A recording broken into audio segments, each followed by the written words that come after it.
It was a quiet night in Rawalpindi, inside the fortified walls of the military intelligence headquarters. Brigadier Haroon Qureshi worked late, as he often did. He was respected, decorated in Kargil, hailed during anti-insurgency operations, and known as a man of discipline. But few knew that for the past 6 months, a mole had been feeding encrypted intelligence to a foreign power. And that mole was closer than anyone could imagine. Haroon wasn't just part of Pakistan's military elite. He was the leak. It started with something small, a failed counterinsurgency raid in Waziristan.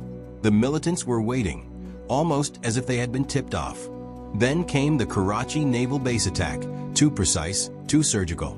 The ISI grew suspicious.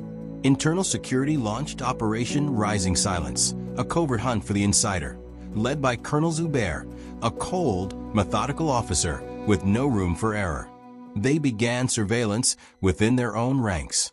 Phones tapped, computers cloned, movements tracked. The net was slowly closing. The intel leaks followed a pattern, signals going dark before every mission. Satellite data intercepted.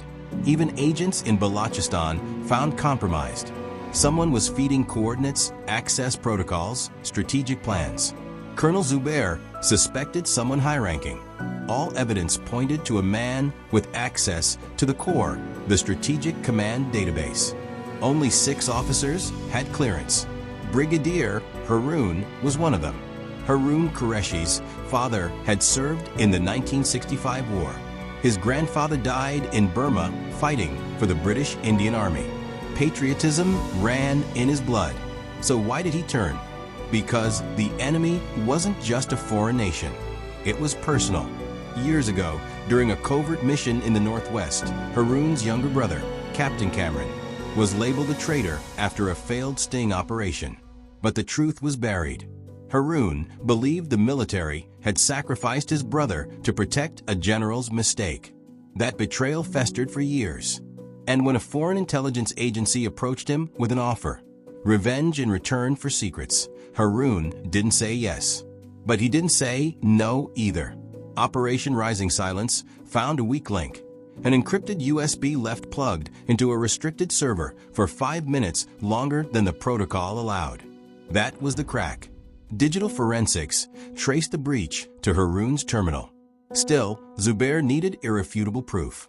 He ordered a mirror operation. Fake intel leaked through Haroon's system. The bait was simple, a false operation in the Thar Desert. The result? A sudden enemy mobilization on that exact location. Proof. Haroon had betrayed them. They didn't arrest him at work. Colonel Zubair waited until Haroon visited the grave of his brother, the one he believed the army had left to die. As he stood in silence, hands clasped behind his back, Zubair approached. "You were right about Cameron," he said. "But this wasn't the way." Haroon didn't flinch. He knew it was over. He turned slowly, removed the rank badges from his uniform, and handed them to Zubair. "I served the country. Then I served the truth. And both cost me everything." Haroon disappeared. No trial. No headlines. No funeral. The military erased his name from official records. His wife received a pension for service-related death. His children were relocated and given new identities. Operation Rising Silence was never made public, but inside the intelligence community, it became a cautionary tale about how even the strongest soldier can break, about how the silence inside a man's heart can echo louder than any war cry.